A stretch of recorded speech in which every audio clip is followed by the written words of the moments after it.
Hey friends, welcome back.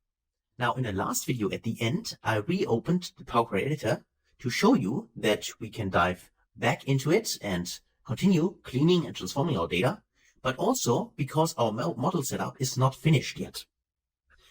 What do I mean by that? Well, that is a good question.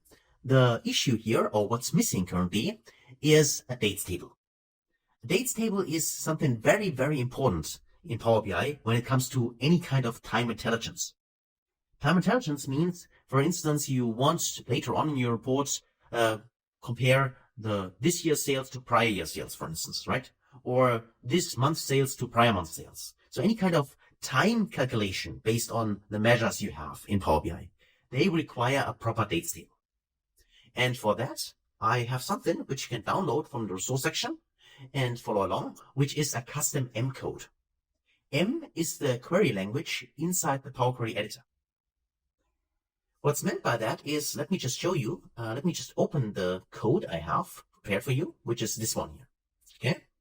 So I totally get that it looks kind of intimidating, at least at first when you see it the first time, but what it actually is a function written in M. And this actually, all these codes, so this M code, this is also created for all the transformations we do. So let me just quickly show it to you. So for instance, for the sales here, this transformation we have done by combining these three tables, under the hood, actually M code was generated in order to do this. So we use the front end here, so we can simply click on specific transformation steps, but under the hood, what Power BI is doing, it is executing M code. And if you would like to see what kind of code it is to create the sales, you can simply go under Home to Advanced Editor. And now you see what actually was the formula which Power Query used in order to create the table. So there's a function in M, which is called table.combine, and then it requires inside curly brackets the name of the tables. Now, all these codes here, the code is generated, you do not need to know it. I mean, if you like to dive deeper into M, to write your own M code, you can do that. But to get started with Power BI, this is not required, because the transformations are done for us by Power BI and abstracted, the complexity is abstracted away because we can simply click on the specific icons here to do the transformations. But it's great that you can see that, for instance, these applied steps, source, navigation, change type, and so on. If you select a table, you go to the advanced editor, then you see that what actually gets executed under the hood. So a connection to the Excel workbook, in this case, the selection of the source, the transformation of the data types of the columns, all this is in here. So if you like to see this and like to learn more, then this would be a good option to simply select the table with transformations and then go to the advanced editor to take a look at that. But if you do not want to do that and it looks quite complex, no worries, because as I said, there is no need to do it. You have the interface and we can do all the complex transformations in here.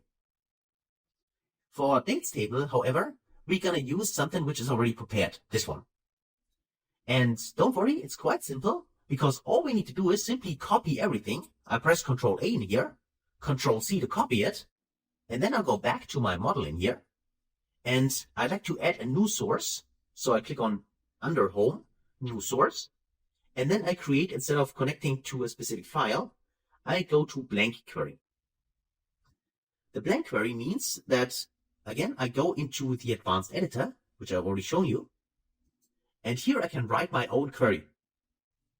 And there's a default syntax inside. I remove this.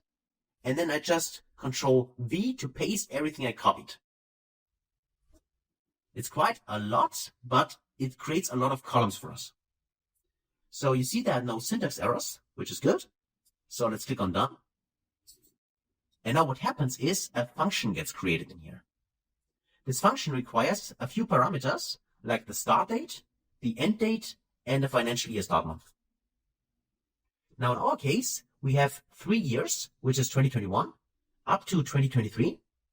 This is why as a start date, I can simply type in here, that's the 1st January of 2023. So 1st, and the end date is, 2021, of course.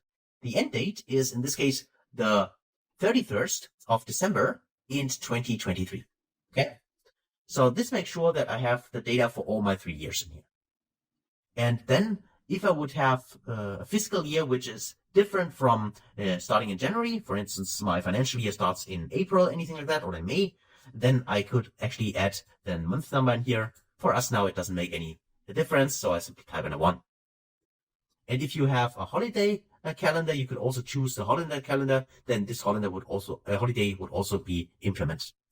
I don't have this, so I just skip it, but it's also available inside the M code, which you can, again, download from the source section. So this one I've shown you, this one. Okay. So we copied it. We specified the date range we want to create. And everything we need to do now is simply click on invoke. And now we have a complete new table created. This is called invoke function. So let's actually rename this properly and say, this is our dates table. Call it dates, press enter. And now we have the dates. And what happened now is that all of these columns in here have been created with this M code first.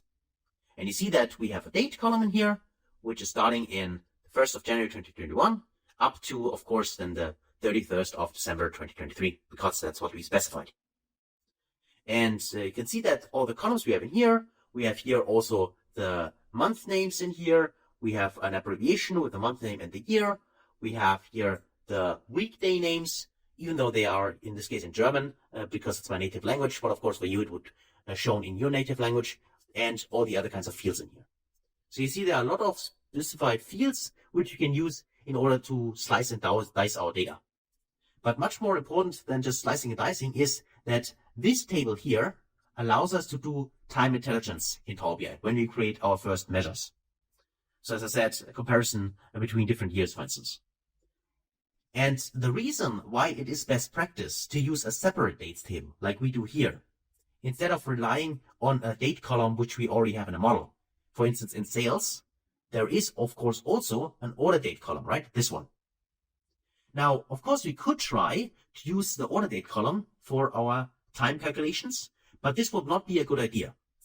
And the reason for this is we cannot make sure inside the model, so let me just untick this, inside the model that we have actually reflected each day in this dataset.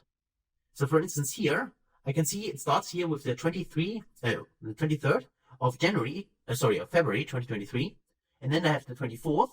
But for instance, what if the 25th is missing?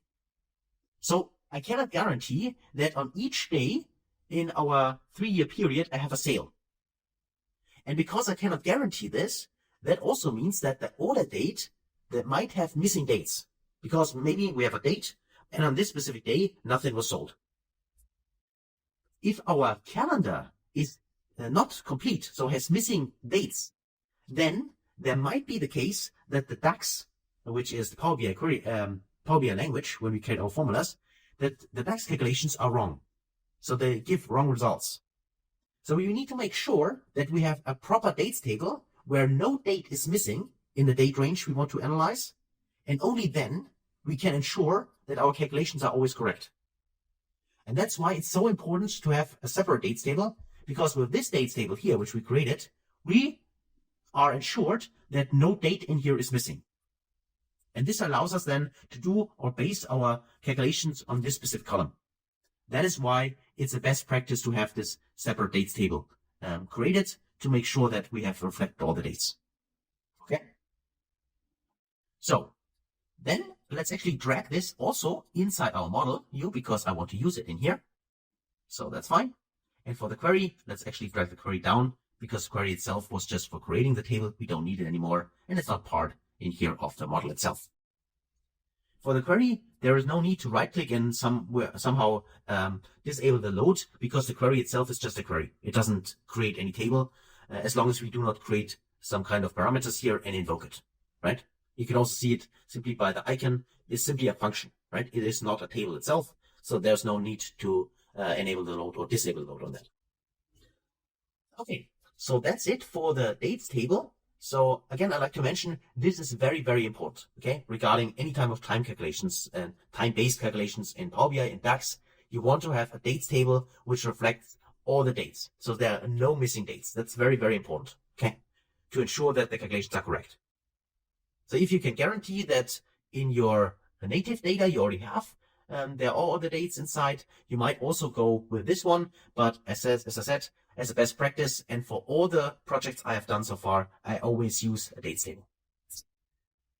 And just to mention this, maybe you see this in the future, the dates table itself does not have to be created inside the Power Query editor with this function. There are also other ways to do it.